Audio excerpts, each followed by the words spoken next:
నమస్కారం. Big debate ప్రత్యేక చర్చ కార్యక్రమానికి స్వాగతం. తెలంగాణ రాజధాని అయినటువంటి హైదరాబాద్ మహానగరపాలికని 300 డివిజన్లుగా చేయబోతున్నట్టుగా ప్రభుత్వం ఒక డ్రాఫ్ట్ రిలీజ్ చేసింది.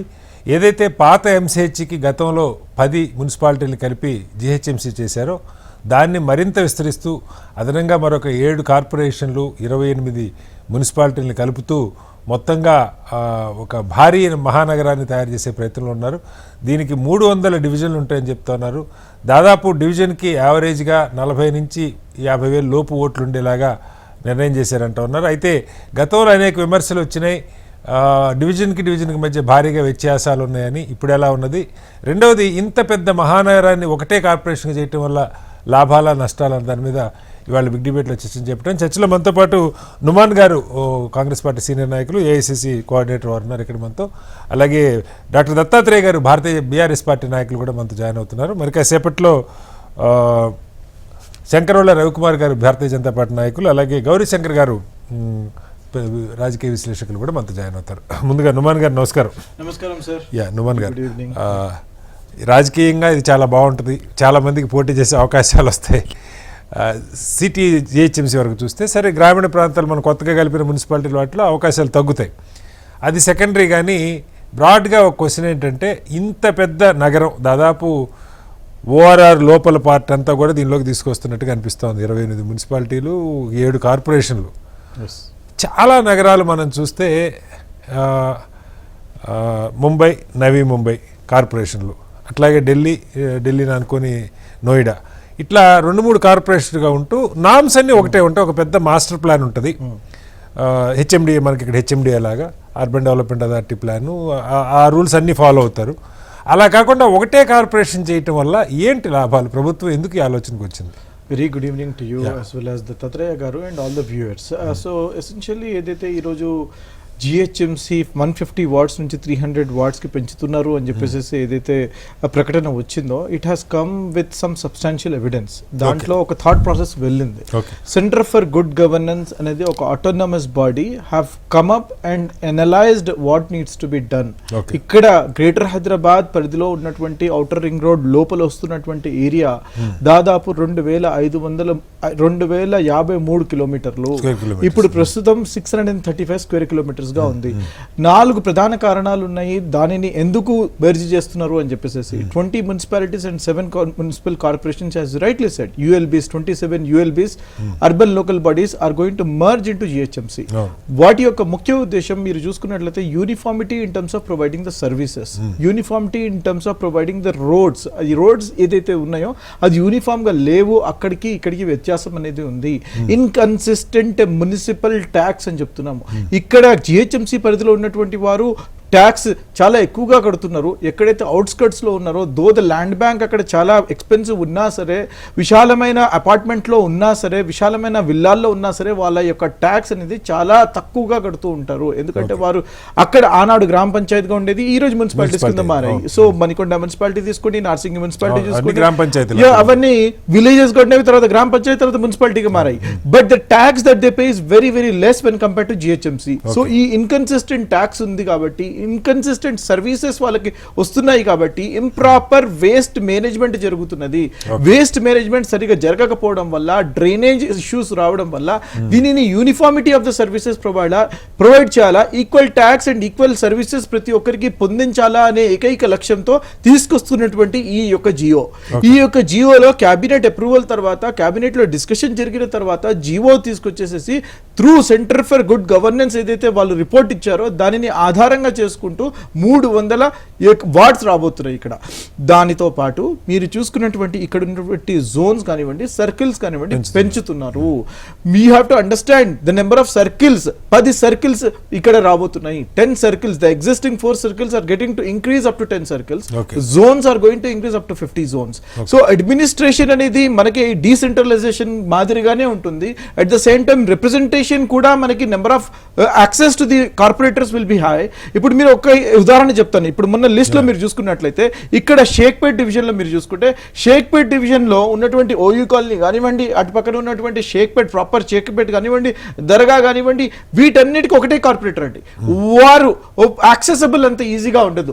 అదే దానిని ఇప్పుడు డీసెంట్రలైజ్ చేయడం వల్ల ఓయూ కాలనీ ఒక కొత్త కాలనీ వచ్చేసింది. ఇటు పక్కన వచ్చేసి షేక్పేట్ డివిజన్ కింద మారిపోయింది. Now you can access 2 corporators, అక్కడ ఉన్నటువంటి వారు, ఇక్కడ ఉన్నటువంటి వారు. సో యాక్సెసిబిలిటీ అనేది పెరిగింది. దానికి వద్దాం సార్, డివిజన్లు ఎలా అయినాయి అన్నది సెకండ్ రౌండ్ లో వద్దాం. అంటే ఇప్పుడు ముందు అంటే ఈ చర్చ మనకి మన దేశంలోనే బెస్ట్ ఎగ్జాంపుల్స్ కొన్ని మనం వింటున్నాం.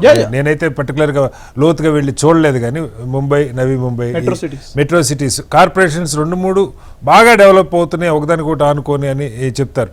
మరి అక్కడ ఇన్ఫ్రాస్ట్రక్చర్ అవి ఈక్వల్గా ఉన్నాయా లేదా అంత డీప్గా నాకు ఐడియా లేదు, కానీ అంటే అసలు ఆ చర్చ ఏమన్నా జరిగిందా, లేదు ఒకటే చేద్దాం అన్నది? 100% చర్చ జరిగింది sir. I wanted to clearly understand, because municipalities కానివ్వండి, మున్సిపల్ కార్పొరేషన్ బీఆర్ఎస్ వచ్చిన ప్రభుత్వం సెకండ్ టర్మ్ లోనే వాళ్ళు చేశారు. అతి తక్కువ టైం అయింది, కానీ ఏ రకంగా అయితే డెవలప్ అయిందో మీరు ఒక్కసారి చూస్తే 150 కోట్లు 170 కోట్లు పెట్టేసేసి ఎకరం ఇక్కడ ఉంటున్నప్పుడు the kind of tax how much are they paying and the kind of services they are getting. ఒక్కసారి కోకాపేట్కి వెళ్తే మనకు అర్థమవుతుంది మనం దుబాయ్ లో ఉన్నామా, హైదరాబాద్ లో ఉన్నామా అని చెప్పేసి. The amount of tax that they pay to the government చాలా minimal, but the kind of services they take is very high. ఆ వ్యత్యాసం అనేది ఉంది కాబట్టి అది సరైంది కాదు. కాబట్టి దానిని మారుస్తూ దాంట్లో ఒక థాట్ ప్రాసెస్ వెళ్ళింది. దానిని ఎందుకు చేయాలా, ఎలా చేయాలా, ఎలా చేస్తే బాగుంటుంది, ప్రజలకి ఏ రకంగా అయితే యూనిఫార్మిటీ ఆఫ్ సర్వీసెస్ మనం పొందించగలుగుతాం అని చెప్పేసి ఒక థాట్ ప్రాసెస్ వెళ్ళిన తర్వాత ఈ డిసిషన్ తీసుకోవడం జరిగింది. ఓకే సార్, మళ్ళీ వస్తాను మీ దగ్గరికి. దత్తాత్రేయ గారు, ఇక్కడ మామూలుగా మనం కూడా ఎప్పటి నుంచో వింటా ఉన్నాం, సిటీ విపరీతంగా పెరిగిపోయి చుట్టుపక్కల గ్రామ పంచాయతీల పేరుతో కొన్ని గ్రామ పంచాయతీలు అయితే పొరపాటు కూడా కార్పొరేషన్లో కలవకూడదని మనం నిజాంపేట కానీ లేదా ప్రగతి నగర్ కానీ కొన్ని దశాబ్దాల పాటు కోర్టుల చుట్టూ తిరిగి పోరాడినాయి. ఉద్దేశం ఏంటంటే వాళ్ళ చేతిలో ఉంటే అక్కడ ఇష్టానుసారంగా పర్మిషన్లు ఇచ్చేయచ్చు, ఎట్లా పెడితే అట్లా కట్టడాలు చేయొచ్చు అన్నది ఆ పంచాయతీలో సర్పంచులకు ఉండేవాళ్ళు వాళ్ళ ప్లాన్. ఎప్పటి నుంచో మనకు ఒక హుడా అనేది ఒకటి ఉన్నది. ఈ పంచాయతీలో కూడా ప్లాన్లు కావాలంటే హుడా నుంచి తీసుకోను, అవి కొన్ని చోట్ల అమలు అవుతున్నాయి, అపార్ట్మెంట్లకు అమలు అవుతున్నాయి, ఇండిపెండెంట్ హౌస్కి అమలు కావట్లేదు, చాలా సమస్యలు ఉన్నమాట వాస్తవం. ప్రభుత్వం ఇప్పుడు వీటన్నిటిని అడ్రస్ చేస్తూ ఒక మనం క్రియేట్ చేసుకున్నదైనా సరే ఒక ఓఆర్ఆర్ అనేది ఒకటి ఉంది కాబట్టి స్పష్టంగా ఒక బౌండరీ లాగా దాని లోపల వరకు దాదాపుగా జిహెచ్ఎంసీ పరిధిలోకి తెచ్చి మొత్తంగా యూనిఫామ్ ట్యాక్స్ సిస్టమ్, యూనిఫామ్ సర్వీసులు ప్రొవైడ్ చేయాలి అన్నది వాళ్ళ ఆలోచనగా చెప్తున్నారు. సరే, దీనిలో అన్ని పార్టీలకి అడ్వాంటేజ్, కావాల్సిన వాళ్ళందరికీ సీట్లు ఇచ్చుకోవచ్చు, అది పక్కకు పెడితే నిజంగా ఏంటి బీఆర్ఎస్ దీన్ని ఏమన్నా స్టడీ చేశారా, మీ సలహాలు సూచనలు ఏంటి? ఇది ఇంకా డ్రాఫ్ట్ స్టేజ్లోనే ఉంది. మన డివిజన్లో మార్పులు చేర్పుల తర్వాత మాట్లాడితే ముందు బ్రాడర్ పిక్చర్. సార్ మ్యూట్లో ఉన్నారు దత్తాత్రేయ గారు, ఒకసారి అన్మ్యూట్ చేయండి. గుడ్ ఈవినింగ్ కటారి గారు, మీకు ప్యానెల్లో ఉన్నటువంటి మిత్రులకి, హెచ్ఎంటీవీ ప్రేక్షకులకి. దేశవ్యాప్తంగా నగరాల్లో విస్తీర్ణ జరుగుతున్న మాట వాస్తవం. హైదరాబాద్ లో నగర విస్తీర్ణ జరగాలి, కానీ ఈ రాష్ట్రంలో ఉన్నటువంటి లేకపోతే ఈ నగరంలో ఉన్నటువంటి ప్రజల అభిష్టం మేరకు జరగాలి. ఏదైనా కావచ్చు, ప్రజలు కోరుకుంటే ఖచ్చితంగా ప్రభుత్వాలు చేయాలి. ప్రజల నుంచి ఎలాంటి వినతులు లేవు, కానీ ప్రభుత్వాలు తొందరపాటు చర్యలు తీసుకుంటా ఉన్నాయి. దీనివల్ల జరిగే పరిణామాలు గాని, ముఖ్యంగా జిహెచ్ఎంసీ పరిధిలో ఉన్నటువంటి ప్రాంతాల్లో ఇంతకుముందు మనం చూసాం. 2005, 2007లో చంద్రబాబు నాయుడు గడ్డెన్నారం కావచ్చు, ఎల్బీ నగర్ కావచ్చు, కాప్రా కావచ్చు, కుత్బుల్లాపూర్, షేర్లింగంపల్లి, 10 మున్సిపాలిటీలు కలిపారు. ఎగ్జాక్ట్లీ. అయితే వాటిని కలిపేటప్పుడు జరిగినటువంటి పరిణామాలు ఏంటంటే, ముందుగా చంద్రబాబు నాయుడుకి సంబంధించిన వాళ్ళు బినామీలో ఎవరో కానీ రియల్ ఎస్టేట్ కేంద్రంగా ఈ ప్రాంతాలను కలిపే ప్రయత్నం చేశారు. ప్రజల అవసరాలు తీర్చేటువంటి ప్రయత్నాలు గతంలో చేయలేదు. ఆ తర్వాత వైఎస్ రాజశేఖర రెడ్డి గారు యాజ్ ఇట్ ఈజ్ ఒక 12 మున్సిపాలిటీలను, ఒక 8 గ్రామ పంచాయతీలను జిహెచ్ఎంసీ పరిధిలోకి తీసుకొచ్చారు. సో ఎనీవే చేసిన తర్వాత అక్కడ ఉన్నటువంటి పరిస్థితుల్లో ఏమైనా మార్పు వచ్చిందా, ఆ ప్రాంతంలో ఉన్నటువంటి ప్రజల జీవన ప్రమాణాలు ఏమైనా పెరిగినాయి? ఫస్ట్ ఆఫ్ ఆల్ నంబర్ 1 ఏంటంటే వాళ్ళకు సరైనటువంటి తాగునీరు ఇస్తా ఉన్నారా? ఆ ప్రాంతంలో ఉన్న ప్రజలకు 24 గంటల నాణ్యమైనటువంటి విద్యుత్ ఇస్తా ఉన్నారా? ఆ ప్రాంతంలో ఉన్నటువంటి ప్రజలకు సరైనటువంటి వైద్య సౌకర్యాలు కల్పిస్తున్నారా? రోడ్ల సౌకర్యాలు కల్పిస్తున్నారా? రోడ్డు ట్రాన్స్పోర్టేషన్ ఏ విధంగా ఉంది? ఈ అంశాల పైన ప్రజల అభిప్రాయాలు గాని, లేకపోతే పాలకుల అభిప్రాయాలు గాని, ప్రతిపక్ష పార్టీల అభిప్రాయాలు గాని ఏవీ లేకుండా. అంటే కాదు దత్తాత్రేయ గారు, మీరు గమనించారో లేదో, మనకి ఓల్డ్ ఎంసీహెచ్ కంటే ఇవాళ అవుట్ సైడ్ పెరిఫెరల్ ఇంకా జిహెచ్ఎంసీలో కలవని, ఉదాహరణకి తెల్లాపూరు ఇలాంటి కొన్ని ప్రాంతాలు వెళ్తే, కోకాపేట, అసలు మనం ఇది హైదరాబాదా వారు అన్నట్టు అది మీ హయాంలో కూడా జరిగింది, చాలా అభివృద్ధినే కాదంట్లా, కానీ మరి పన్నులు చాలా తక్కువ కడుతున్నారు అంటున్నారు. ఫెసిలిటీస్ ఉన్నాయి కదా, ఇన్ఫ్రాస్ట్రక్చర్ కనపడుతుంది కదా. నేను ఏమంటున్నాను కటారి గారు, మీకు మై ఇంటెన్షన్ మీకు అర్థమైతే మీకు Yeah. పూర్తి స్థాయిలో అర్థమవుతుంది. Let me finish. ఎందుకంటున్నానంటే నగరం అనేటువంటిది చుట్టుపక్కల రౌండ్ ద క్లాక్ 360 డిగ్రీస్ లో నగర విస్తీర్ణం జరుగుతున్నప్పుడు ఒక ప్రాంతంలో ఉన్నటువంటి భూమికి ఎక్కువ విలువ ఉంటది, ఇంకో ప్రాంతంలో తక్కువ విలువ ఉంటది. ఎక్కువ ఇప్పుడు మీరు అన్నారు తెల్లాపూర్ లేకపోతే ఫైనాన్షియల్ డిస్ట్రిక్ట్ ఈ ప్రాంతాల్లో భూముల విలువ మీరు నేను సాధారణమైనటువంటి వాళ్ళ కొనుక్కునే పరిస్థితిలో ఉందా? అది మనకు అందని ద్రాక్ష పండు. ఆ ప్రాంతంలో మనం రూపాయి పెట్టి కూడా కొనలేము. మన దగ్గర ఉన్న బడ్జెట్ కు దట్ ఈస్ నాట్ అఫోర్డబుల్. కాబట్టి ఇప్పుడు మనము నగర విస్తీర్ణంలో భాగంగా మీరు షేర్లింగంపల్లిలో కావచ్చు, మెడ్చల్లో కావచ్చు, లేకపోతే ఇంకెక్కడైనా కూడా తీసుకునేటువంటి అవకాశం ఉంది. సో ఇప్పుడు ఇట్లాంటి సంఘటనలు కొన్ని దేశవ్యాప్తంగా జరిగినప్పుడు పెద్ద స్థాయిలో ప్రజల నుంచి తిరుగుబాటులు ఎదురైనాయి. కానీ ఇక్కడ ప్రతినిధులు అంటే పాలకుల యొక్క అభిష్టం మేరకు జరుగుతున్నట్టుగా చాలా స్పష్టంగా అర్థమైతా ఉంది. ఇప్పుడు ఓఆర్ఆర్ వరకు విస్తరించడము అంటే ఫస్ట్ ప్రభుత్వము తన దగ్గర ఉన్నటువంటి డాటా గాని, మేము ఇగో ఇంత భూమి ప్రభుత్వ ఆధీనంలో ఉంది, దీనిపైన మేము మా ప్లాన్ ఆఫ్ యాక్షన్స్ ఏంది, ఇగో దేవాదాయ శాఖ ఆధీనంలో ఎంత భూమి ఉంది, లేకపోతే చెరువులు కుంటల రూపంలో ఎంత భూమి ఉంది, ఎన్ని గ్రామ పంచాయతీని దీని పరిధిలోకి తీసుకొస్తున్నాం, ఎన్ని మున్సిపాలిటీలను దీని పరిధిలోకి తీసుకొస్తున్నాం, ఓఆర్ఆర్ పరిధికి పరిమితం అవుతుందా, ఓఆర్ఆర్ అవుట్లకు కూడా వెళ్తుందా?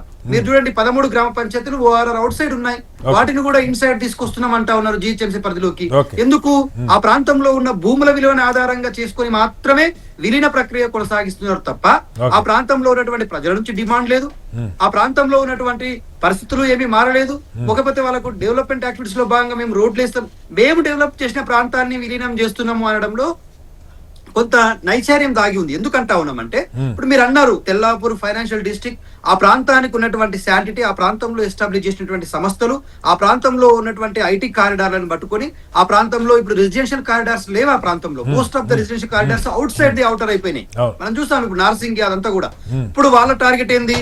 ముఖ్యమంత్రి రేవంత్ రెడ్డి గారి టార్గెట్ అంతా కూడా హైదరాబాద్ లో అత్యంత ఎక్కువ భూమి విలువలు కలిగినటువంటి ప్రాంతాలు బడంగ్పేట్, బండ్లగూడ, మీర్పేట్, బోడుప్పల్, ఫిర్జాదిగూడ, జవహర్ నగర్, నిజాంపేట్, ఇవి మున్సిపల్ కార్పొరేషన్స్. మున్సిపాలిటీ పరిధిలోకి వస్తే పెద్దంబర్పేట, జల్పల్లి, శంషాబాద్, తుర్కంజాల్, మణికొండ, నార్సింగి, ఆదిబట్ల. ఇప్పుడు ఈ ప్రాంతాల్లో భూముల విలువ ఎక్కడుందో మీకు తెలుసు, నాకు తెలుసు కటారి గారు, ఆకాశాన్ని అంటుతున్నాయి ఇప్పుడు అక్కడ ఉన్నటువంటి భూముల విలువ. సో నేనేమంటానంటే ప్రభుత్వం డెఫినెట్ గా they have to release A white paper. ఏమని? ఇగో ఈ ప్రాంతంలో మేము మున్సిపాలిటీలో కలుపుతున్నప్పుడు ఆ ప్రాంతంలో ఉన్న మున్సిపల్ కార్పొరేషన్ల పరిధిలో గాని, ఆ మున్సిపాలిటీల పరిధిలో గాని ఉన్నటువంటి ప్రభుత్వ భూముల వివరాలు ఇవి. ఈ ప్రాంతంలో ఉన్నటువంటి ప్రజల జనాభా డెన్సిటీ ఎంత, ఏ జనాభా దామశ ప్రకారం. నాకు అర్థం కాని ప్రశ్న దత్తాత్రేయ గారు, మున్సిపాలిటీ పరిధిలో ఉన్న జిహెచ్ఎంసీ పరిధిలో ఉన్న ప్రభుత్వ భూమే, రాష్ట్ర ప్రభుత్వం ముఖ్యమంత్రి తలుచుకుంటే అక్కడైనా దాన్ని ఏమైనా చేయగలుగుతారు, ఇక్కడైనా ఏమైనా చేయగలుగుతారు. తర్వాత మున్సిపాలిటీ కాదు, మీరు చెప్తున్న పాయింట్ ప్రజల నుంచి సహజంగా అక్కడ భూమి సొంతదారులు ఎవరైనా, నేను నాకు ఒక క్యాబ్ డ్రైవర్ కలిశాడు, ఆయన నవాపేట దగ్గర, ఆయన ఈ ఆర్ఆర్, మీరు కూడా గతంలో బీఆర్ఎస్ కూడా భూముల ధరలు పెరగటం అన్నది చాలా అభివృద్ధికి ప్రామాణికంగా చెప్పిన సందర్భం. ఇవాళ రియల్ ఎస్టేట్ పడిపోయింది, భూముల ధరలు పడిపోయినాయి, రేవంత్ రెడ్డి గారిని మీరే విమర్శిస్తా ఉన్నారు. భూముల ధరలు పెరగటమే ఒక గొప్ప. మీకు అర్థం అవ్వట్లేదు. నేను చెప్పేది ఏంటంటే కటారి గారు, ఇప్పుడు before you are going to merge you have to announce the government lands and దేవాదాయ శాఖకు సంబంధించినటువంటివి, అట్లాగే ప్రభుత్వంలో చెరువులు కుంటల భూముల వివరాలు ప్రకటించకుండా, ప్రజలకు ఉన్నటువంటి ప్రైవేట్ ఆస్తులను ప్రకటించకుండా రోడ్లు. ఇప్పుడు మీరు చూసాం, మనం ఇండస్ట్రియల్ కారిడార్ ట్రాన్స్ఫర్మేషన్ యాక్ట్ తీసుకొచ్చారు, Hyderabad industrial land transformation policy తీసుకొచ్చారు. అది దేని కేంద్రంగా జరుగుతా ఉంది కటారి గారు? కేవలం భూమి కేంద్రంగా జరుగుతుంది. సో ఇందుకు మాకు అనుమానాలు వస్తా ఉన్నాయి. మున్సిపాలిటీలను విలీనం చేయడం అనేటువంటిది okay, we will welcome. A type of welcome? ప్రజల నుంచి యాక్సెప్టెన్సీ ఉండాలి, ప్రభుత్వం నుంచి యాక్సెప్టెన్స్ ఉండాలి, ప్రతిపక్షాల యొక్క వినతులు తీసుకోవాలి, ఒక అఖిలపక్షాన్ని పెట్టాలి. ఇవన్నీ యాక్చువల్లీ ఇప్పుడు డ్రాఫ్ట్ సార్, ఇది రిలీజ్ అయింది, ఇంకా దీని మీద లోతుగా చర్చ జరుగుతుంది. మీలాంటి డ్రాఫ్ట్ చేసిన వాళ్ళు విలీనం చేయరా అండి? డ్రాఫ్ట్ చేసిన వాళ్ళు దేనికోసం? ప్రభుత్వం చెయ్యదని నేను అంట్లా, బట్ కనీసం వినతులు, అభ్యంతరాలు, దీని మీద కొంత చర్చ జరిగితే మంచి చెడు బయటకు వస్తాయి. జరగాలని చర్చ పెట్టాము, అది జరగాలని మేము చెప్తాం. రవి గారు, జిహెచ్ఎంసీ పంచాయతీ ఎన్నికలు పక్కన అయిపోతున్నాయి, ఫలితాలు కూడా వస్తున్నాయి. ఫస్ట్ ఫేజ్ బహుశా ప్రభుత్వం బాగా ఉత్సాహంగా ఉన్నట్టుగా ఉంది. జిహెచ్ఎంసీ కొత్త డివిజన్స్, 300 డివిజన్స్తో డ్రాఫ్ట్ కూడా ఒకటి రిలీజ్ చేశారు.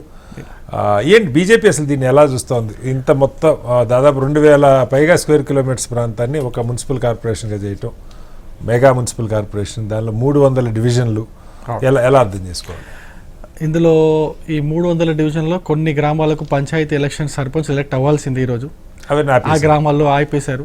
దాదాపు 50-55 గ్రామాలు మొన్నే కలుపుకున్నారు, మున్సిపాలిటీలో మొన్నే కలుపుకున్నారు. వాటి ఇంకా అసలు అవి ఇంకా కంప్లీట్ పంచాయతీ ఎన్నికలు పూర్తి మళ్ళీ అక్కడ తీర్మానాలు రాకపోతే ఏం చేయలేదు. ఇంకా కరెక్ట్ గా మర్జింగ్ ప్రాసెస్ కూడా ఇంకా కరెక్ట్ జరగలేదు కొన్ని గ్రామాల్లో. ఇప్పుడు పోచారం మున్సిపాలిటీ ఉందండి, పోచారం మున్సిపాలిటీలో ఆ సింగారం ఈ సింగారం అని చెప్పి ఒక 4-5 గ్రామాలు ఉంటాయి, మొత్తం ఒక 10-15 గ్రామాలు మొన్నే కలుపుకున్నారు. ఆ కలుపుకున్న గ్రామాలు ఇంతవరకు అసలు మొత్తం కంప్లీట్ గా ఆ పాలనా వ్యవస్థ అనేది ఇంకా సింక్రనైజ్ అవ్వలేదు. అసలు ఆ ఓరియంటేషన్ కూడా కాలేదు స్టాఫ్ కి.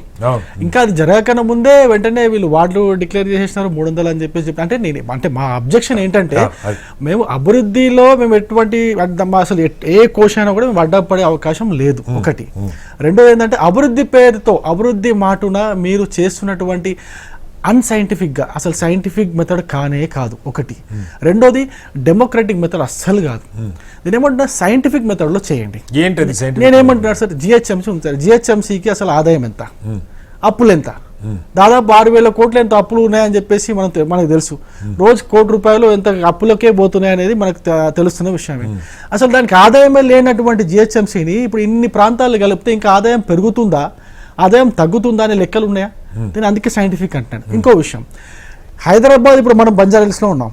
బంజారాహిల్స్ జూబ్లీహిల్స్ ప్రాంతాల్లో ఉన్నటువంటి ఒక ఇంటి ఓనరు ఎంతైతే ట్యాక్స్ కడతాడో, ఇప్పుడు నేను పోచారం కావచ్చు, జల్పల్లి కావచ్చు, ఇటు పక్క మళ్ళీ పోతే కీసర, వార్డ్ నెంబర్ 1 కీసర వైపు కూడా అంతే ట్యాక్స్ కట్టాలంటే ఎంతవరకు కరెక్ట్ అనేది అదొకటి.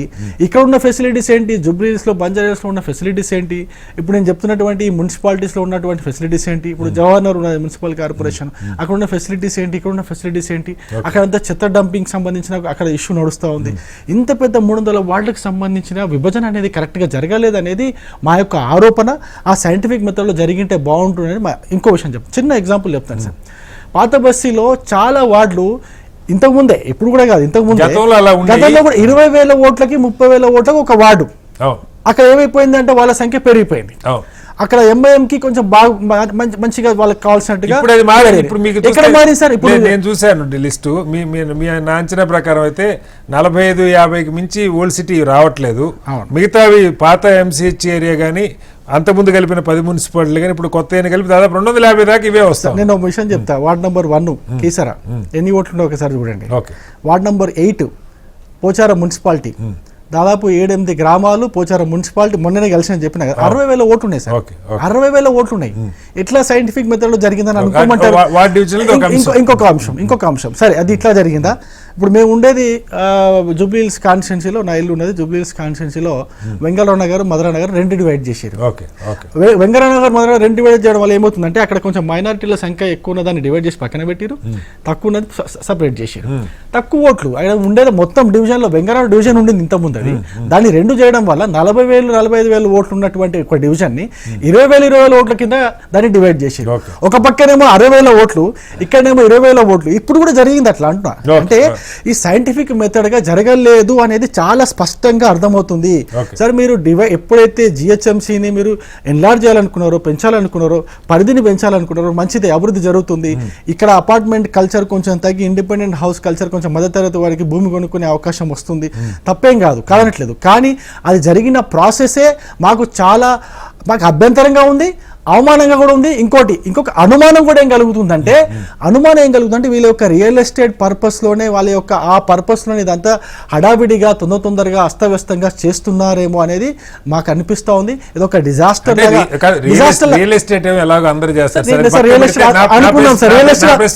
మీకు చెప్పండి, ట్యాక్స్ అన్నారు. నాకు తెలిసి కూడా ఇప్పుడు జిహెచ్ఎంసీ పరిధిలో కూడా యూనిఫామ్ గా ఒక ట్యాక్స్ ఉండదు. ఇప్పుడు అక్కడ రెంటల్, ఒక ఇండిపెండెంట్ హౌస్ అనుకోండి, లేదా ఒక అపార్ట్మెంట్ అనుకోండి, అక్కడ రెంటల్ ఎంత వస్తా ఉంది దాన్ని బట్టి ఎంక్వైరీ చేసుకుని ప్రభుత్వం ఒక రేట్ ఫిక్స్. ఇప్పుడు చందానగర్ లో ఉన్న రెంటల్ ఎంత వస్తుందన్న దాన్ని బట్టి జూబ్లీహిల్స్ లో రెంట్ ఒకటిగా చూడరు. ప్రాపర్ ట్యాక్స్ లో వేరియేషన్ ఉంటుంది. మరి ఇంకా నేను దాంట్లో ఒక చిన్న ఎగ్జాంపుల్ చెప్తాను సార్. ఇప్పుడు మాకు ఇప్పుడు ఎర్రగడ్డ ఎస్ఆర్ఓ ఉంది సార్. ఎర్రగడ్డ ఎస్ఆర్ఓలో ఏదైతే ఎస్ఆర్ఓ మీకు ఛార్జెస్ ఏదైతే ఉంటాయో, మీకు ట్యాక్సెస్ ఏదైతే ఉంటుందో, అక్కడ సేమ్ అది మార్కెట్ వాల్యూ పైన, గవర్నమెంట్ వాల్యూ పైన మీరు ఛార్జ్ చేస్తారు. ఇక్కడ ఎంత ఉంది సార్? ₹1,00,000 గజానికి ఎంత ఉన్నది. మీరు ఇంకొక చోట పోండి, ఆదిబట్ల పోండి, ఎంత ఉంది? అక్కడ కూడా అంతే ఉన్నది. భూమి ధర భూమి అంటే గజానికి అక్కడ కూడా అంతే ఉంది, ఆల్మోస్ట్ అక్కడ తగ్గలేదు, దాదాపు అంతే ఉంది. మీరు మణికొండ కలుపుకున్నారు సార్, మణికొండ కలుపుకున్నారు, మణికొండ 2 లక్షలు ఉంది సార్. ఇప్పుడు మణికొండలో ఉన్న ఫెసిలిటీ బంజారాహిల్స్, జూబ్లీహిల్స్, ఇప్పుడు మా వెంగళరావు మధురానగర్ ఇటువంటి ఆనుకుని జూబ్లీహిల్స్కి ఆనుకుని ఉన్న ప్రదేశాలు ఒకటే ఉన్నదా? అట్లనే ఉన్నదా? లేదు కదా సార్, అట్లా లేదు. ఇప్పుడు మీరు మణికొండ కొంచెం కనిపిస్తుంది, మణికొండ అవతల పోతే ఇంకా ఆ గ్రామీణ వాతావరణం ఇంకా కనిపిస్తుంది.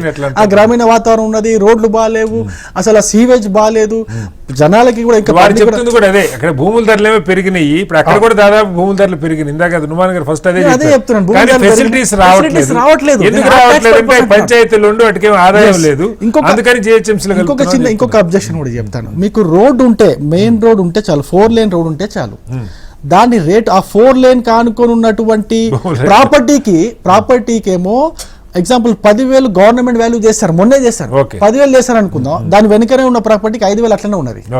జస్ట్ కేవలం ఏంటంటే వీళ్ళు చేసిన తప్పు ఏంటంటే రోడ్డు కానుకొని ఇల్లు కొనడం, రోడ్డు కానుకొని వాళ్ళు ఇల్లు ఉండడం వల్ల దాన్ని కమర్షియల్ చేసేసి ఆ కమర్షియల్ రేట్ లో చార్జెస్ చాలు వీళ్ళు వసూలు చేస్తున్నారు.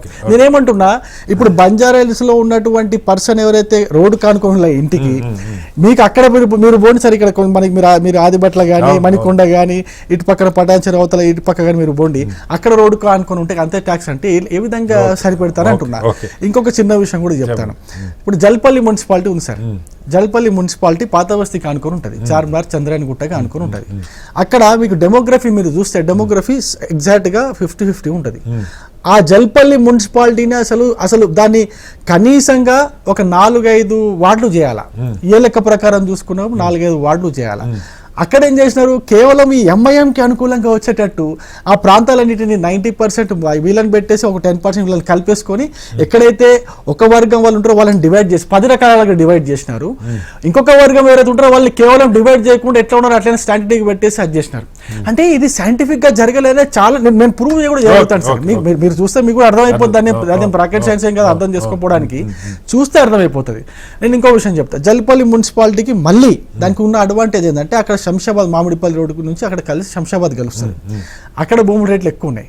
మీరు అక్కడ నుంచి ఇంకొంచెం ముందుకు పోతే మన ఫేమస్ యాక్టర్ అయిన మోహన్ బాబు గారి ఇల్లు అక్కడ అదంతా ఉంటుంది.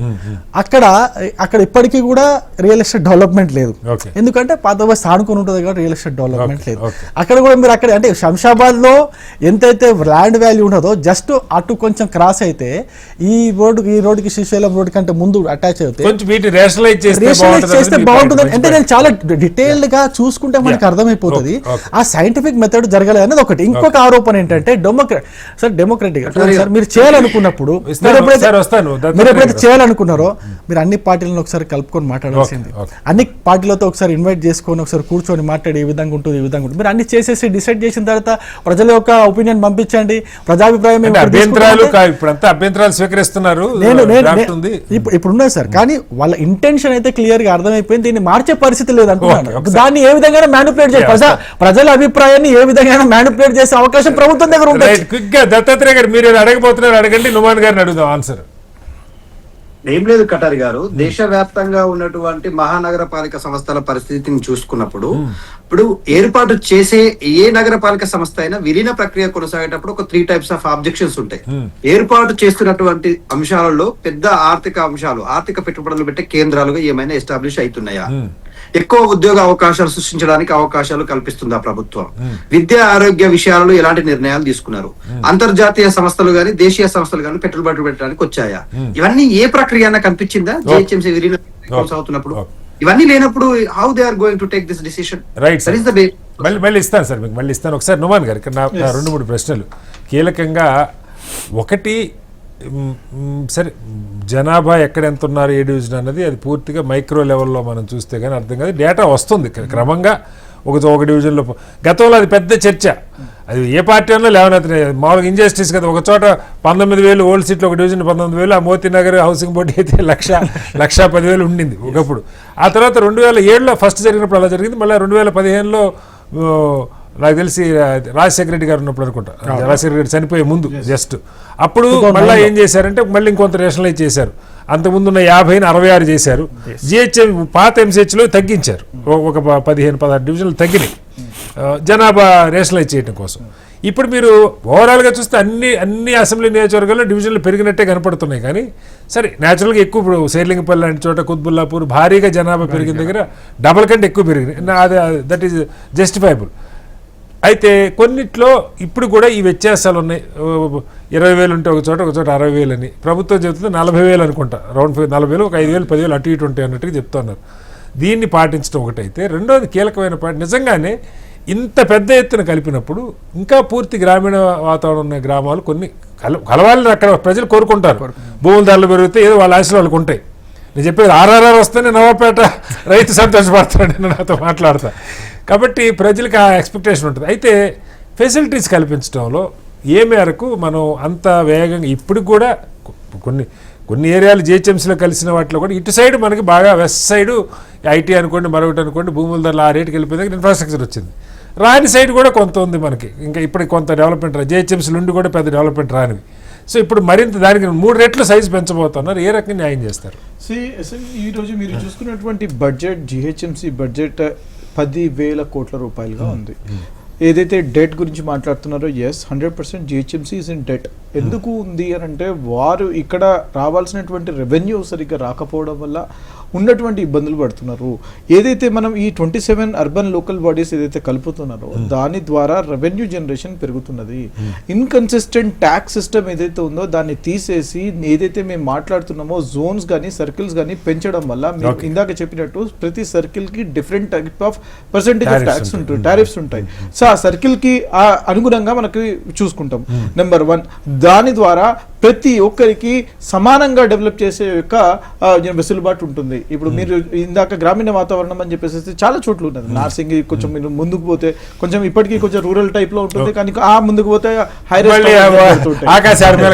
కనపడుతుంటాయి. సో అందుకని చెప్పేసి వీరందరికీ ఈక్వల్ డెవలప్మెంట్ కావాలా, ఈక్వల్ సర్వీసెస్ ప్రొవైడ్ చేయాలా, ఈక్వల్ వాటర్ సర్వీసెస్ ప్రొవైడ్ చేయాలా, ఈక్వల్ రోడ్ ఫెసిలిటీ ప్రొవైడ్ చేయాలా, అర్బన్ వేస్ట్ ఏదైతే ఉంటుందో దానిని ప్రొవైడ్ చేయాలా, స్టామ్ వాటర్ ప్రొటెక్షన్ ఏదైతే చేయాలి అని అంటే వీటందరికీ యూనిఫామ్ సర్వీసెస్ ప్రొవైడ్ చేయడానికి జిహెచ్ఎంసీ పరిధిలోకి తీసుకువస్తేనే వారికి న్యాయం జరుగుతుంది, ఈక్వల్ డైవర్సిఫికేషన్ జరుగుతుంది అనే ఏకైక ఉద్దేశంతో చేసినటువంటిది.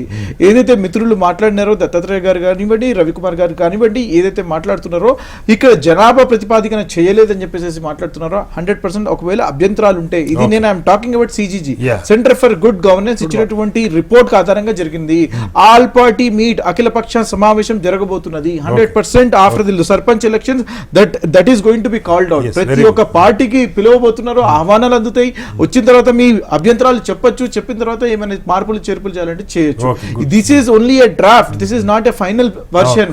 సో అందుకని చెప్పేసి this discussion whatever I invite, discussion ఉండాలా, డిబేట్ ఉండాలా. We are living in a democracy. So ఈ రోజు మీరు పెట్టింది this is very meaningful. I'm sure that ఈ రోజు గవర్నమెంట్ లో ఉన్నటువంటి మా మినిస్టర్స్ కానివ్వండి, వారు ఇది చూస్తున్నారు, వారి దృష్టికి ఇది పోతుంది. నేను ఒకటే మాట చెప్తున్నాను, ఈ రోజు greater Hyderabad the biggest civic body in entire India ఉంది అంటే, వీటికి కావాల్సినటువంటి సర్వీసెస్ అన్ని కేంద్రీకృతం చేస్తూ ఈ జోన్స్ కింద డివైడ్ చేసి, ఈ 50 జోన్స్ అండ్ 10 సర్కిల్స్ కింద డివైడ్ చేసి ఈ అందరికీ ఈక్వల్ సమానంగా చూసే యొక్క బాధ్యత ఈ మున్సిపల్ అథారిటీ MAUD కింద వస్తున్నటువంటి మంత్రివర్యులు, ముఖ్యమంత్రి వర్యులు శ్రీ రేవంత్ రెడ్డి గారు తీసుకుంటారని చెప్పేసి బలమైన నమ్మకం నాలో ఉంది. ఇంకొక ప్రశ్న సార్, కీలకమైంది ఇప్పుడు నిజంగా ఇవి జరగాలంటే డెవలప్మెంట్ వచ్చిన తర్వాత ఆదాయం పెరిగితే, ఆదాయం పెరిగిన తర్వాత కోకపేటలాగా తయారవుతాయి.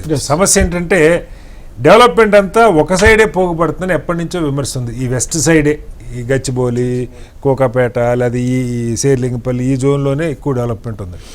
గతంలో ప్రభుత్వాలు కొన్ని ప్రయత్నాలు చేసిన, ఉదాహరణకి GE కంపెనీ అటు ఉప్పల్ సైడ్ తీసుకొచ్చారు, TCS ఆదిబట్లా పెట్టారు. కొన్ని కంపెనీలు అంటే కొంత ప్రభుత్వాలు ఒకదానికి చంద్రబాబు గారు ఫ్యాబ్ సిటీ పేరుతో పెద్ద ప్రయత్నం జరిగింది మహేశ్వరం దగ్గర.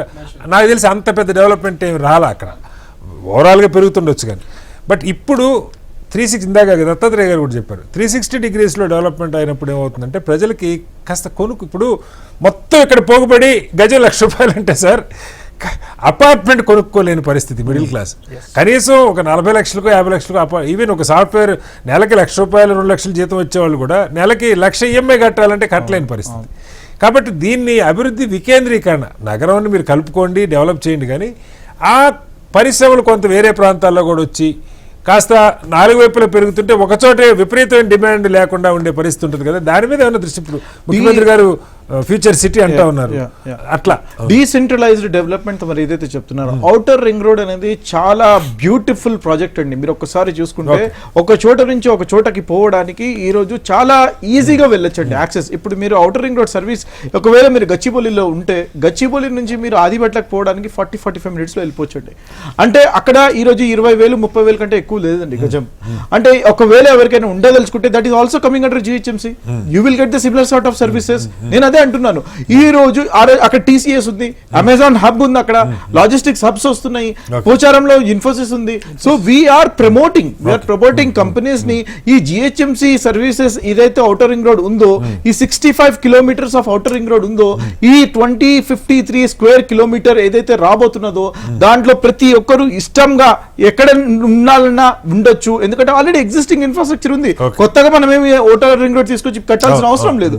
మీరు సర్వీస్ రోడ్ కి దగ్గరలో ఉండడం కానీ ఎగ్జిట్ దగ్గరలో ఉండడం కానీ జరిగితే ఏ కార్నర్ నుంచి అయినా ఏ కార్నర్ కి రాగలిగే ఇది ఉంది. వాట్ గవర్నమెంట్ ఈస్ డూయింగ్, నేను I'm going to talk about it. Bharat future city, you please take Gachibowli నుంచి మీరు ఫ్యూచర్ సిటీకి వెళ్ళాలంటే నిన్న జరిగినటువంటి summit Monday and Tuesday it took 1 hour for us, just 1 hour. అదే మీరు దిస్ పార్ట్ ఆఫ్ హైదరాబాద్ నుంచి సికింద్రాబాద్ నుంచి మీరు గచ్చిబౌలి రావాలంటే 1.5 hours పడుతుంది. ఇంకొంచెం ముందు మల్కాజ్గిరికి పోతే it takes 2 hours also. So నేనేమంటున్నాను, so it depends upon strategically where you want to live. అందుకని చెప్పేసి ముఖ్యమంత్రి గారు ఫ్యూచర్ సిటీ ఏదైతే తీసుకున్నారో ఫార్మా సిటీ అని చెప్పేసి వారు చేసినటువంటి ప్రొక్యూర్మెంట్, వారు దాదాపు 30,000 ఎకరాలు చేసినటువంటి దాంట్లో ఫ్యూచర్ సిటీ తీసుకొచ్చేసేసి నెట్ జీరో కార్బన్ ఎమిషన్స్ అనేది జీరోగా ఉండేటట్టు ఆర్టిఫిషియల్ ఇంటెలిజెన్స్ కంపెనీస్ వచ్చే విధంగా అక్కడ ఫిలిం స్టూడియోస్, అజయ్ గన్ film studio, Ajay Devgan studio రాబోతున్నది, నాగార్జున గారు అనౌన్స్ చేస్తున్నారు. సో ఆ యొక్క ఫిలిం స్టూడియోస్ కూడా. మీకు ఇంకో విషయం చెప్తాను సార్, గచ్చిబౌలి నుంచి రామోజీ ఫిలిం సిటీ పోవాలంటే 45 minutes. కరెక్టే సార్. మీరు ఎంతసేపు ఓఆర్ఆర్, ఇప్పుడు ఓఆర్ఆర్ మీద కార్లు తప్పితే మామూలు వెళ్ళడానికి లేదు. ఇప్పుడు సిటీ బస్సులు తిరిగే వాళ్ళు ఉంటారు, సైకిల్ వేసుకుని పోతుంటారు, మోటార్ సైకిల్ 2-wheeler వేసుకుని పోతారు, వీళ్ళకి ఓఆర్ఆర్ మీద యాక్సెస్ లేదు కదా. ఒకసారి మళ్ళీ వస్తాను మీ దగ్గరికి. మనతో గౌరీశంకర్ గారు జాయిన్ అయ్యారు. గౌరీశంకర్ గారు నమస్కారం సార్. గౌరీశంకర్ గారు మ్యూట్లో ఉంది, ఒకసారి అన్మ్యూట్ చేయండి.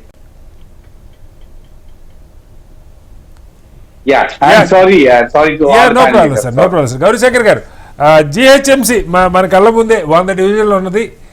ఎంసీహెచ్ అనేది 150 అయింది, ఇవాళ అది ఏకంగా 300 అవ్వబోతా ఉంది. దాని విస్తరణ భారీగా ఇప్పుడు ప్రభుత్వం పెంచే ఆలోచనలో ఉన్నది.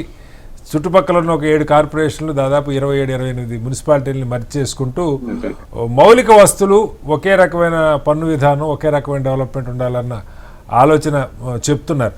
అయితే ఇది మీరు చాలా దేశంలో చాలా మహానగరాలు చూస్తుంటారు. అక్కడ ఇలా ఒకే కార్పొరేషన్గా ఉన్నదా, 2-3 కార్పొరేషన్లు చేసుకుంటూ యూనిఫామ్ డెవలప్మెంట్ అనేది ఫస్ట్ రౌండ్లో నేను అడిగిన ప్రశ్న. రెండవది, ఇప్పుడు ఇక్కడ యూనిఫామ్గా డెవలప్మెంట్ రావడానికి ఎలా ముందుకెళ్ళాలి? యూనిఫామ్ డెవలప్మెంట్ అంటే ఏంటి, వాట్ ఎగ్జాక్ట్లీ అంటే రోడ్స్, ఇన్ఫ్రాస్ట్రక్చర్ అది ఒకటి. అవును, but rental values will change కదా మనం.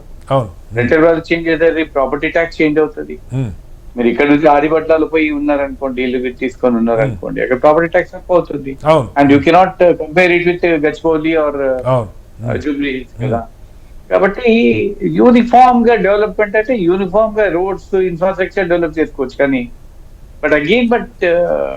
మనకి రెంటల్ వాల్యూస్ కావాలి, కానీ ప్రాపర్టీ వాల్యూ పెరగాలి అని అంటే వాళ్ళు again they should have some, అక్కడ మంచి ఇండస్ట్రీస్ రావాలి, ఐటీ కంపెనీస్ ఉండాలి, ఆ గ్రోత్ ఉండాలి, హోటల్స్ ఉండాలి, హాస్పిటల్స్, స్కూల్స్ అవన్నీ కావాలి. ఇప్పుడు it is not that easy, అంత ఈజీగా ఇమీడియట్ గా కాదు అది. It will take years together. మనం చూసినాము 1992లో హైటెక్ సిటీకి ఫౌండేషన్స్ జనార్దన్ రెడ్డి గారు, నెదురుమల్లి జనార్దన్ రెడ్డి గారు వేసిన తర్వాత it took lot of years. Subsequent governments ఒక దగ్గర డెవలప్ అయింది హైటెక్ సిటీ, ఆ ప్రాజెక్ట్ డెవలప్ అయింది కాబట్టి చుట్టుముట్టు అక్కడ ఇన్ఫ్రాస్ట్రక్చర్ డెవలప్ అయింది, హౌసింగ్ స్కీమ్స్ వచ్చేసాయి, కంపెనీస్ వచ్చేసాయి, హోటల్స్ వచ్చేసాయి వాళ్ళకి. అండ్ సెకండ్ థింగ్ ఏమందంటే, బికాస్ ఒక వెస్టర్న్ సైడ్ లో డెవలప్మెంట్ అయింది, సో కంపెనీస్ కానీ హౌసింగ్ ఫెసిలిటీస్ అన్ని ఇటు సైడ్ ఎక్కువ డెవలప్ అయిపోయింది. వెస్ట్ సైడ్ మనకి ఈస్ట్ సైడ్ అంత లేదు. మన వనసలిపురం అక్కడ పోతే, ఇప్పుడు మన దగ్గర ఇక్కడ ఇప్పుడు కోర్ సిటీ మన గచ్చిబౌలి ఇక్కడ అంటే 30-40 వేల రూపాయలు 2 BHK 3 BHK అవుతుంది. మనకి అది వనస్థలిపురం పైన అంటే 10-15 వేలకు దొరుకుతుంది. ఏనాడో డెవలప్ అయిన వనస్థలిపురం గచ్చిబౌలితో పోల్చుకుంటే ఇప్పుడు డెవలప్. మేడ్చల్ ఉంది, మేడ్చల్ సైడ్ ఉంది, మనకి అల్వాల్ ఉంది, మనకి బొల్లారం సైడ్ ఉంది. అంత రెంటల్ వాల్యూ రాదు కదా. సో మనకు యూనిఫామ్ డెవలప్మెంట్ నేను అదే అడుగుతున్నాను గౌరీశంకర్ గారు. అంటే పరిశ్రమలు ఐటీ, ముఖ్యంగా ఐటీ ఎనేబుల్డ్ సర్వీస్ అన్ని ఇటువైపు రావటం వల్ల విపరీతంగా ఇక్కడ అసలు సామాన్యుడు కొనలేని పరిస్థితి వచ్చింది. ఇది ఫ్యూచర్లో అన్నా మిగతా 3 సైడ్లు, సౌత్ సైడ్ కొంత, ఈస్ట్ నార్త్ సైడ్ వెళ్తే ప్రజలకి కొనుక్కోవడానికి తేలిక అవుద్ది. ఆ ప్రాంతాలు డెవలప్ అవుతే అక్కడ రైతులు లాభపడతారు, భూమి సొంతదారులు. ఈ రకమైన ఆలోచనకి ఇప్పుడు ప్రభుత్వం చేస్తున్నది ఏదైనా ఉపయోగపడుతుందా గౌరీశంకర్ గారు? హలో గౌరీశంకర్ గారు, సారీ గౌరీశంకర్ గారు, బిగ్ డిబేట్. గౌరీశంకర్ గారు చెప్పండి, అంటే ప్రభుత్వ ఆలోచన ఎలా అర్థం చేసుకోవాలి? Probably they wanted to promote the brand name, Hyderabad brand name తోటి ఎన్కాష్ చేసుకుందాం అనుకోండి. కానీ దాంతో పాటు బ్రాండ్ నేమ్ ఒకటి కాదు కదా, ఇన్ఫ్రాస్ట్రక్చర్ ఈజ్ వెరీ ఇంపార్టెంట్. మనకి రెంటల్ వాల్యూస్ ఉండాలి. రేపు అక్కడ కూడా ఇప్పుడు ఇక్కడ సాఫ్ట్వేర్ ఇండస్ట్రీ ఉంది కాబట్టి ఇక్కడ బాగా పేమెంట్స్ వచ్చేస్తున్నారు. అండ్ రెంటల్ వాల్యూస్ కూడా చాలా హై ఉంది. మనకి ఒక ప్లాట్ ధర కూడా ఇక్కడ ₹1,00,000 గతం, ₹1,50,000 గతం ఉంది. అదే ఓఆర్ చుట్టూ వేరే చోట్ల అంత లేదు కదా. మనకు 30-40 వేలకు కూడా మనకి గతం ఉంది. మనకి చెర్లపల్లి వెళ్తే 30,000-40,000 ఉంది అంతే. నాగారం సైడ్ కూడా అంతే, చాలా తక్కువ ఉంది.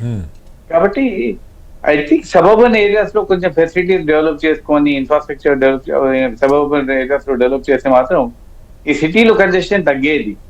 అంటే మీరు చెప్పిన కాదు సార్, మీరు చెప్పిన చెర్లపల్లి రేట్ లేకపోవటానికి ఇప్పుడు ప్రభుత్వం చేస్తున్న ఆలోచన కూడా ఒకటే కారణం.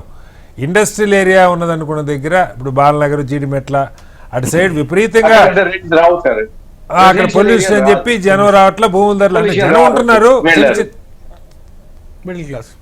లోయర్ మిడిల్ క్లాస్ ఉంటున్నారు.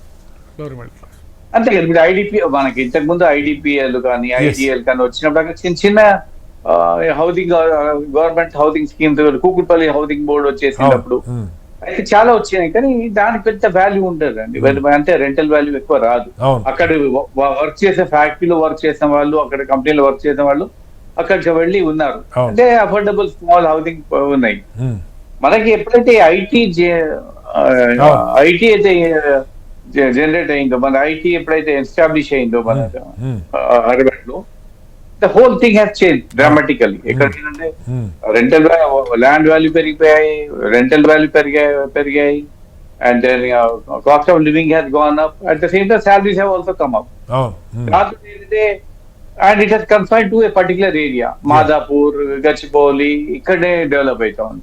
దీని చుట్టూ ఇది ఇంతకుముందు ట్రై చేశారు వాళ్ళు, వరంగల్ లో కూడా పెట్టాలని, లేదా నిజామాబాద్ లో కూడా ఐటీ షిఫ్ట్ చేయాలని ప్లాన్ చేశారు. కొన్ని they started it, but successful కాలేదు. ఎందుకంటే ఇక్కడ కనెక్టివిటీ ఒకటి ఇంపార్టెంట్. ఇక్కడ అంటే మనకి నిజామాబాద్, కరీంనగర్, వరంగల్ పక్కకు పెడితే కనీసం ఇప్పుడు ఆ కరీంనగర్ రూట్ లో కానీ, వరంగల్ రూట్ లో కానీ, లేదు సాగర్ రూట్ లో కానీ, కొంచెం ఈ 4-5 మేజర్ ఆదిలాబాద్ వెళ్ళే దారి రూట్లో ఇలా కనీసం ఓఆర్ఆర్లో east side, north, south side కొంత పరిశ్రమలు, ఐటీ పరిశ్రమలు లేదా ఇతర అవి పెంచే ప్రయత్నం. అంటే ఇప్పుడు ఫ్యూచర్ సిటీ ఒకటి ముఖ్యమంత్రి గారు అంటున్నారు, గతంలో ఫ్యాబ్ సిటీ ఒకటి చంద్రబాబు గారు హయాంలో గట్టిగా ఒక ప్రయత్నం జరిగింది.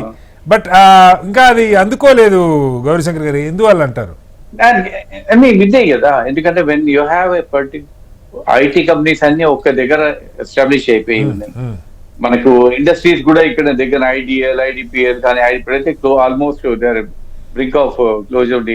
మనకు బిహెచ్ఎల్ కానీ అన్ని ఇండస్ట్రీస్ కూడా ఇక్కడే ఉన్నాయి. కాబట్టి ఈ ఏరియాలో కూకుట్పల్లి, ఈ రామచంద్రాపురము, గచ్చిబౌలి ఇవన్నీ ఇక్కడిక్కడనే డెవలప్ అయిపోయాయి. Now if you want to have unless until new companies come up, అక్కడ న్యూ ఇన్ఫ్రాస్ట్రక్చర్ డెవలప్ అయితే అప్పుడు హౌసింగ్ కూడా డెవలప్ అవుతుంది. అక్కడ హౌసింగ్ డెవలప్ అవుతున్నారంటే మళ్ళీ అక్కడ కంపెనీస్ ఉండాలి. అక్కడ దే షుడ్ హ్యావ్ ఏరోస్పేస్ ఒకటి కంపెనీ పెట్టారు. As somehow their buildings will come out. అక్కడ ఇండస్ట్రీ, అక్కడ వర్క్ చేసే వాళ్ళు చాలా మంది అక్కడ దగ్గర కొనుక్కుంటా ఉంటారు.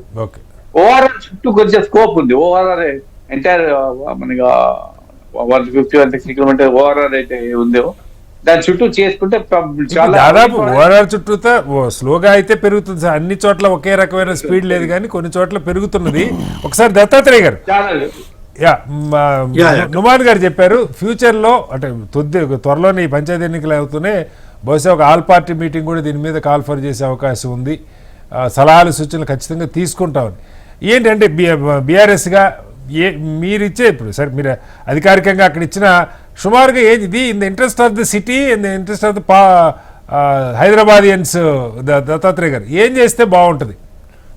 ఒకటండి, ఇప్పుడు మనకు చంద్రబాబు నాయుడు ముఖ్యమంత్రిగా ఉన్నప్పుడు తన ప్లాన్ ఆఫ్ యాక్షన్ లో భాగంగా HUDA development, urban Hyderabad urban development అథారిటీలో భాగంగా ఒక డెవలప్మెంట్ ప్లాన్ ఆఫ్ యాక్షన్ ని జియో నంబర్ 570 తీసుకొచ్చి చేసే ప్రయత్నం చేసిండు.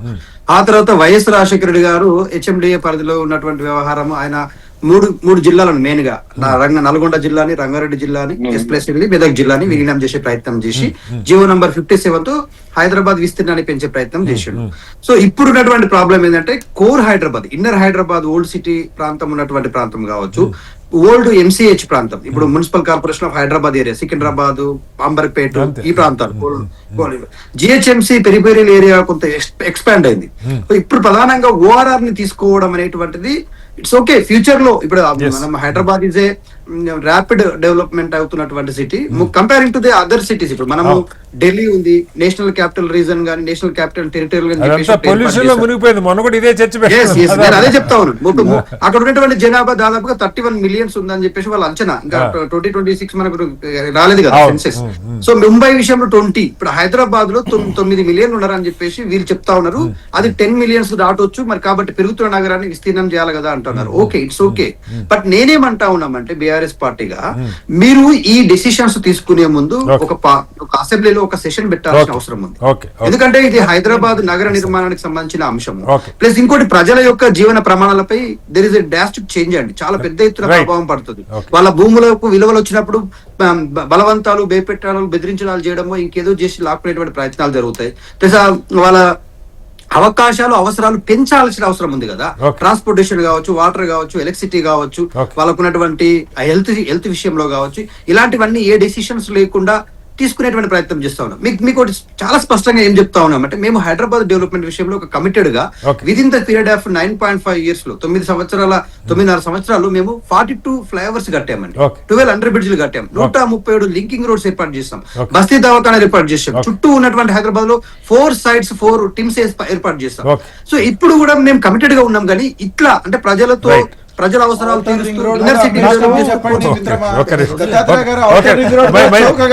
చర్చ మంచిగా అవుతుంది. ఒక్క నిమిషం దత్తాత్రేయ గారు, ఓకే కంప్లీట్ చేయండి.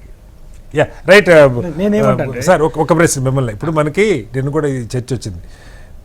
మహానగరాలు తీసుకుంటే ఢిల్లీకి కొన్ని లిమిటేషన్స్ వచ్చేసినాయి, చెన్నై దారుణంగా అది ఒక చెత్త నగరంగా పేరుంది, బెంగళూరు ట్రాఫిక్ కంజెషన్తో విపరీతంగా ఉంది, కలకత్తా ఎప్పటి నుంచి ఆగిపోయింది, బాంబే విపరీతంగా ఉంది, హైదరాబాద్ మనకి విపరీతంగా గ్రోత్కి అవకాశం ఉన్న నగరం. సో దానికి తగ్గట్టు ప్రభుత్వం ప్లాన్ చేస్తుంది. మనం అందరం కూడా ఇంతవరకు మాట్లాడిన వాళ్ళందరూ కూడా కమర్షియల్గా ఆలోచించే విధానంలో, అంటే రెంట్స్ కావచ్చు, భూముల రేట్లు కావచ్చు, లేకపోతే అదే మాట్లాడుతున్నాం. కానీ సరే, అక్కడ భూముల రేట్లు అంటే అక్కడ ఒకరికి 4-5 ఎకరాలు ఉందనుకోండి, 100 కోటీశ్వరుడు అయిపోతుంది. 100 కోటీశ్వరుడు అన్నప్పుడు కోటీశ్వర్లు అందరూ కోటీశ్వర్లే, 100 కోటీశ్వర్లు 1000 కోటీశ్వర్లు అయిపోతారు. ఇప్పుడు అదే ఆలోచిస్తున్నాం. ఆయనకు లేదు కదా, మనకు లేదు కదా, ఆయనకు ఉంది కదా అని ఒక ఆలోచన. ఒకప్పుడు మనం లక్షాధికారులు, ఇప్పుడు కోట్లలో మన వాల్యూస్ ఉన్నాయి, దాని తర్వాత 100 కోట్లలో లేవు కానీ స్టార్ట్ అవుతుంది. అంటే ఈ కమర్షియల్ గా ఆలోచించే విధానం మనం మానుకోవాలంటారు. ఎప్పుడైతే అట్లా మానుకుంటాం, మనది ముంబై లాగానో లేకపోతే చెన్నై లాగానో కాదు, లేకపోతే మనం కూడా ముంబై లాగా, చెన్నై లాగా, ఢిల్లీ లాగా ముఖ్యంగా అట్లా అయిపోతాం. నేనేమంటున్నానంటే, ఎక్కడైతే గ్రామీణ ప్రాంతాల నుంచి వచ్చే వాళ్ళకి కావచ్చు, లేకపోతే సిటీ నుంచి వెళ్ళే వాళ్ళకి కావచ్చు, యాక్సెసిబిలిటీ చాలా ఇంపార్టెంట్. అండ్ దాంతో పాటు ఫెసిలిటీస్ వెరీ వెరీ ఇంపార్టెంట్. దాని తర్వాత affordability is very important. Sir, నేను ఒక చిన్న ఎగ్జాంపుల్ చెప్తాను సార్, ఫెసిలిటీస్ గురించి చెప్తాను. ఔటర్ రింగ్ రోడ్ చుట్టూ కూడా గాంధీ హాస్పిటల్ లాంటి ఒక 10 హాస్పిటల్స్ అన్న రిక్వైర్మెంట్ ఉంది సార్. ఒక 10 హాస్పిటల్ ఈ ఔటర్ రింగ్ చుట్టూ, రింగ్ రోడ్ చుట్టూ ఒక 10 గాంధీ హాస్పిటల్ లాంటివి, ఒక 10 లక్షల మంది జనాభాకి ఒక హాస్పిటల్ అన్నా మనం లెక్క వేసుకుంటే అప్పుడు ఏమవుతుందంటే సామాన్య ప్రజానికానికి అది అఫోర్డబిలిటీ ఉంటుంది. చూడండి సార్, ఏదైనా రోడ్ యాక్సిడెంట్ అయింది అనుకోండి, గాంధీకి వేసుకొని రావాలి, గాంధీకి వేసుకొని వస్తే గానీ అది అసలు తొందరగా అయ్యే పరిస్థితి లేదు. ఇంకో పాయింట్ సార్, యాక్సిడెంట్ అయింది బతుకున్నాడు అనుకుందాం, ఇంజరీ అయింది బతుకున్నాడు, ట్రీట్మెంట్ అయితే బాగుంటుంది. ఓకే. అక్కడ నుంచి అక్కడికి రాలేక అక్కడ ఉన్న ఏదో ప్రైవేట్ హాస్పిటల్స్ లో లక్షలు ఎన్ని రోజులకి రాస్తే అన్ని రోజులకు ఎన్ని లక్షలు పెడతారు నమ్మేసి సామాన్య ప్రజానీకం సార్ వాళ్ళు నమ్మలేవు, అంటే ఇట్లా నమ్మేస్తారు అంతే. ఇంకా కానీ నమ్మలేని పరిస్థితులు లక్షలు తగిలేసుకొని ఇల్లు అమ్ముకొని పరిస్థితులు మొత్తం చేంజ్ అయిపోయి, ఆ కుటుంబ పరిస్థితులు మొత్తం చేంజ్ అయిపోతారు. అందుకే నేను ఏమంటే ఇటువంటివి ఆలోచించాలంట. మీరు ఔటర్ చుట్టూ రింగ్ రైల్ అని చెప్పేసి ఒక కాన్సెప్ట్ పెట్టుకున్నాం. రింగ్ రైల్ కూడా చాలా ఇంపార్టెంట్, దాన్ని కూడా పెట్టాలా, హాస్పిటల్స్ పెట్టాలా. ఇంకోటి మీ సహకారం కూడా కావాలి. 100% సార్, నేను అదే చెప్తున్నాను. మేము ఏం చెప్తున్నాం అంటే ఇప్పుడు మెట్రో సెకండ్ ఫేజ్ సార్ ఇప్పుడు నేను ఒక ఎగ్జాంపుల్ చెప్తాను. చర్లపల్లి నుంచి ఈ చర్లపల్లి కీసర దాకా, అక్కడ నుంచి కీసర దాకా మనకు మీరు బీబీ నగర్ ఎయిమ్స్ కి పోతే హార్డ్లీ 10-20 కిలోమీటర్స్ ఉంటుంది అంతే. 10-20 కిలోమీటర్స్ అక్కడ వెళ్ళిపోతుంది. అట్లా చాలా బాగా వచ్చింది. కానీ వాళ్ళు సికింద్రాబాద్ రావాల్సిన అవసరం లేదు. సికింద్రాబాద్ కూడా 10-20 కిలోమీటర్స్ అవుతుంది యాక్చువల్ కొంతమందికి, అటు పోతారు. అట్లా ఈ రింగ్ రోడ్ చుట్టూ ఇట్లాంటి హాస్పిటల్ ఫెసిలిటీస్ కలిపి ప్రభుత్వానికి ఇది నేను ఒక సలహా ఇవ్వచ్చు. కనెక్టివిటీ సార్, కనెక్టివిటీ చాలా ఇంపార్టెంట్. ఇప్పుడు నేను ఔటర్ శంషాబాద్ అవతల కొత్తూరు నుంచి సార్, కొత్తూరు నుంచి నేను ఇప్పుడు ఇక్కడికి రావడానికి దాదాపు నాకు 1.5 hours పట్టింది. ట్రాఫిక్ వల్ల ఇక్కడ ట్రాఫిక్ అక్కడ ట్రాఫిక్ రకరకాల ట్రాఫిక్ జంక్షన్స్ ఉన్నట్టు అయిపోయింది. ఇంకోటి ఇక్కడ నుంచి మనము కీసర పోవాలనుకోండి సార్, ఫర్ ఎగ్జాంపుల్ కీసర పోవాలా, ఈ రోడ్డు కనెక్టివిటీ అనేది పెంచితే బాగుంటుంది అనేది నా ఇంకో నేనేమంటున్నా. ఇప్పుడు ఈ విధంగా చేసుకోకపోతే మనం కూడా డిజాస్టర్ లోకి వెళ్ళిపోతాం. ఇంకొక చిన్న పాయింట్ అఫోర్డబిలిటీ అని చెప్పాను సార్. గవర్నమెంట్ యొక్క సర్వీసెస్ ప్రతి ఒక్కటి కూడా సామాన్య ప్రజానికానికి సిటీ అయినా కూడా అఫోర్డబుల్ ప్రైజెస్ లో దొరకాలనేది ఒక ఆలోచన గవర్నమెంట్ ఖచ్చితంగా చేయాలి. అది విద్య కావచ్చు, వైద్యం కావచ్చు. నేను చెన్నైలో చూశాను సార్, మామూలుగా ఏ వెంచర్ వేసినా కూడా స్పష్టంగా ఈడబ్ల్యూఎస్ కింద ఇంత 100 ఎకరాలు వేస్తే 3 ఎకరాల్లో చిన్న ప్లాట్లు, వాటి రేట్లు కూడా తక్కువ ఉంటాయి ఆటోమేటిక్గా, చిన్న సైజు కాబట్టి గేటెడ్ కమ్యూనిటీలో రారు. ఈ మోడల్ ఎందుకనో మనకి మొదటి నుంచి అది మీరున్నారనే బీఆర్ఎస్ ఉందా టీడీపీ ఉందా కాదు, ఎందుకని అది లేదు. ఎక్కడో 1-2 చోట్ల ఇంప్లిమెంట్ చేసినట్టున్నారు. కానీ ఇలాంటి ఆలోచనలు ఇప్పుడు మీకు ₹1,00,000 పెట్టిన దగ్గర వాడు 2 లక్షల శాలరీ ఉన్నవాడికి ఇంట్లో పని మనిషి ఉంటాడు, మేడ్ ఉంటారు, కార్ డ్రైవర్ ఉంటారు, వీళ్ళకి కూడా అకామిడేషన్ కావాలి కదా. Government has to take an initiative. మీరు ఏదైతే మాట్లాడుతున్నారో బిలో పావర్టీ లైన్ వారికి ఉండాలి అని చెప్పేసి, ఇప్పుడు మనం కొత్తూరులో చూసుకుంటే యూ హ్యావ్ ఆల్రెడీ ఇల్లులు కట్టేసి ఉన్నాయి అక్కడ. మీరు కేసీఆర్ నగర్ అని చెప్పేసి వాళ్ళు పెట్టుకున్నారు, కానీ ఫ్రీ ఇల్లులు ఇచ్చినా సరే అక్కడ జనాలు ఉండడం లేదు. యూ ప్లీజ్ తీసుకుంటామని చెప్పేసి నోటీసులు కూడా మనం పంపించినాం మేము మినిస్ట్రీ ద్వారా. 6,000 మంది ఉంటే దాంట్లో ఓన్లీ 50% ఆక్యుపెన్సీ ఉంది, మిగతాది లేదు. సో ఎసెన్షియల్లీ మీరు ఏదైతే మాట్లాడుతున్నారో వారిని అఫోర్డబిలిటీ కింద చూడాలి అని చెప్పేసి 100% government will consider this. 100% all through the development జరుగుతున్నది. ఒక్కసారి నేను అందరికీ ప్రేక్షకులకి చూస్తున్న వారికి నేను ఒకటే రిక్వెస్ట్ చేస్తున్నా, vision document go through that. Vision document లో క్లియర్ గా ఉందండి, మొత్తం ఆదిలాబాద్ నుంచి కింద ఖమ్మం నుంచి భద్రాచలం నుంచి ఏ కార్నర్ నుంచి సిటీకి రావాలి అనుకున్నా సరే కేవలం 2 గంటల్లో వచ్చే విధంగా రోడ్లు డెవలప్మెంట్ చేయబోతున్నాము. అక్కడికి తర్వాత వద్దాం, ముందు మనం హైదరాబాద్ వరకు. నా పాయింట్ ఏంటంటే, మీరు కొత్తూరులో ఇల్లు కడతారు, ఒక గచ్చిబౌలిలో ఇంట్లో పని చేయాలనుకోండి, ఒక క్యాబ్ డ్రైవర్ అనుకోండి, తిరగలేడు. నా ప్రశ్న ఏంటంటే, దీనికి అంటే ఇవాళ సమాధానం లేకపోవచ్చు. గతంలో కూడా చర్చ వచ్చింది, పాత చిన్న బస్తీలు ఉన్న దగ్గర ఆ భూమిని ప్రభుత్వం తీసుకొని, లేదా ప్రభుత్వ భూములు ఖాళీగా ఉన్న దగ్గర వాళ్ళకి లేఅవుట్లు వేసే దగ్గర కాస్త తక్కువగా దొరికే ఏర్పాటు, చిన్న 60 గజాలు 50 గజాలు అవసరం కదా. ఇప్పుడు వీళ్ళందరూ ఉండలేని పరిస్థితి. మనం కొన్ని బస్తీల్లో పోతే, ఇప్పుడు మీరు హైటెక్స్ ఉంది, హైటెక్స్ నుంచి మనం బ్రహ్మాండంగా ఉందనుకుంటాం, ఒక్కసారి ఆ పక్కన ఉన్న గలీల్లోకి పోయారనుకోండి, అసలు ఇది ఇజ్జత్ ఎట్లా ఉందా అంటే అలాంటి పరిస్థితులు చాలా చోట్ల ఉన్నాయి సిటీలో. వాటి మీద ఫోకస్ 100% ఏదైతే ఇందిరమ్మ ఇల్లు అని చెప్పేసి తీసుకొచ్చినామో ఆ కార్యక్రమాన్ని తీసుకునే ప్రక్రియ జరుగుతున్నది. 2 bedroom హౌసింగ్ ఏదైతే వారు ఇచ్చినరో దానిని కంటిన్యూటీ చేస్తూ ఏదైతే ఇందిరమ్మ ఇల్లు అని చెప్పినామో ఆనాడు కూడా చేసినారు. మియాపూర్ లో కూడా తీసుకుంటే even today you will find those homes. So చెప్తాను గవర్నమెంట్ ఒకే ఒక పాయింట్ చెప్తాను సార్. జిహెచ్ఎంసీలో ఉన్న అధికారుల యొక్క అవినీతి కూడా చాలా ఎందుకు నేను చెప్తాను, 30 seconds. ఇప్పుడు మనము పర్మిషన్ 3 ఫ్లోర్లకు తీసుకుంటాం, 5 ఫీట్లు ముందు 3 ఫీట్లు ఇటు పక్క వదలాలి. కానీ ఎవడు 5 ఫీట్లు 3 ఫీట్లు అది 3 అంతస్తులు తీసుకొని 5 అంతస్తులు కట్టుకొని అధికారులకు డబ్బులు ముట్ట చెప్పేసి అక్కడ ఇష్టం వచ్చినట్టు బిల్డింగ్లు కట్టేసి దాని వల్ల కూడా పాడవుతుంది సార్. ఆలోచించాలి. ఇంత ధర పెరిగిన తర్వాత కట్టకుండా ఉండరు సార్. అదే ఇప్పుడు టీడీఆర్ అని చెప్పేసి ఇది ఒకటి మోసం జరుగుతుంది. లాస్ట్లో ఇక్కడ అఫోర్డబిలిటీ అన్న పాయింట్కి వస్తే సరే ఈ సిటీ ఎంత పెరిగినా గజ ₹1,00,000 అంటే మీలాంటి వాళ్ళు నాలాంటి వాళ్ళు కొనలేని పరిస్థితి. ఏంటి దీనికి పరిష్కారం ఏంటి? Middle class lower middle class పరిస్థితి ఏంటి? గౌరీశంకర్ గారు, ఇప్పుడు మనకు ఇప్పుడు మనకి ఇంతకు ముందు అంటే కమర్షియల్ గా ఆలోచన చేయొద్దు అనుకోండి. ఇప్పుడు జిహెచ్ఎంసీ సర్వైవ్ అవుతున్నారు ట్యాక్సెస్ పైన, ప్రాపర్టీ ట్యాక్స్ కానీ, వాళ్ళకు అడ్వర్టైజింగ్ హోర్డింగ్ ట్యాక్సెస్ కానీ, రకరకాల ట్యాక్సెస్ ఉన్నాయి. మనకి వాటర్ వర్క్స్ కూడా ఏంటంటే మన బిల్స్ తోటి ఇప్పుడు ఫ్రీ 2,000 లీటర్ ఫ్రీ ఇచ్చినా కూడా 700-800 వాటర్ ట్యాక్స్. మనకు బేసికల్లీ ఏంటంటే మనకు ఈ చుట్టుముట్టు సిటీకి చుట్టుముట్టు ఉన్న మనకు విలేజెస్ ఉన్నాయి, ఎక్కడ ఉన్నాయి అక్కడ బేసిక్ ఇన్ఫ్రాస్ట్రక్చర్ గిట్ట ఉంటే, మనకు నెట్వర్క్ గిట్ట ఉంటే సిటీలో ప్రెషర్ తగ్గుతుంది. ఆ డే 1 నుంచి మనకు యుఎస్ లో కానీ యూకే లో కానీ మన ఫ్రెండ్స్ ఉన్నారు, మా ఫ్యామిలీ మెంబర్స్ కూడా ఉన్న పిల్లలు, వాళ్ళు చాలా మంది లండన్ నుంచి 40 సబర్బ్స్ లో ఉంటారు. అక్కడంతా బేసిక్ సబర్బన్ ఏరియాస్ లో బాగా బేసిక్ ఫెసిలిటీస్ ఉన్నాయి. అక్కడ హాస్పిటల్ ఉంటుంది, మనకు మెట్రో ఫెసిలిటీస్ ఉంటుంది, వాళ్ళకి బస్ ఫెసిలిటీస్ ఉంటుంది. వాళ్ళు ట్రాన్స్పోర్ట్ సిటీలో వచ్చేసి లండన్ నుంచి వర్క్ చేసుకుని మళ్ళీ వెళ్ళిపోతారు. They have committee. ఇప్పుడు same thing is happening in Bombay. ఇప్పుడు బాంబేకి ఎట్లా అంటే నేరలు, కర్జత్తు, మనకు దూరం ప్రాంతం నుంచి వచ్చి వర్క్ చేసుకోవచ్చు. కంపెనీస్ మెట్రోలో ట్రావెల్ చేసి వస్తారు, అక్కడ లోకల్ ట్రైన్ తగ్గిపోతుంది. అవును, మన హైదరాబాద్ చుట్టుముట్టు కూడా సేమ్ విలేజెస్ గిట్ట బేసిక్ ఇన్ఫ్రాస్ట్రక్చర్స్ గిట్ట ఉన్నాయి, మంచి నెట్వర్క్ గిట్ట ఉంది, యాక్సెసిబుల్ ఉన్నట్టే సిటీ ప్రెషర్ చాలా తగ్గిపోతుంది. సిటీ బి కమర్షియల్ ప్లేస్, కానీ మనకు హౌసింగ్ గిట్ట అంటే మనకు unless until we have basic facilities అందరూ మళ్ళీ సిటీకి వచ్చి పడతారు. నేనంటే సార్ ఇప్పుడు ఈ ఎకనామికల్లీ వీకర్ సెక్షన్ కి చాలా నగరాల్లో ప్రతి లేఅవుట్ లో కొంత భాగం అసలు 500 గజాలు ఎన్నని నమ్ముకో, 100 ఎకరాలు వేస్తే అందులో 4 ఎకరాలు ఈ సెక్షన్స్ కి పెట్టాలి, 100 గజాలు 50 గజాలు అని కొన్ని నామ్స్ బాగా స్ట్రిక్ట్ గా ఇంప్లిమెంట్ అవుతాయి. లంచాలు ఏమన్నా సరే ఇది మాత్రం ఆగదు. అలా మన దగ్గర ఎందుకు అది మొదటి నుంచి రాలా?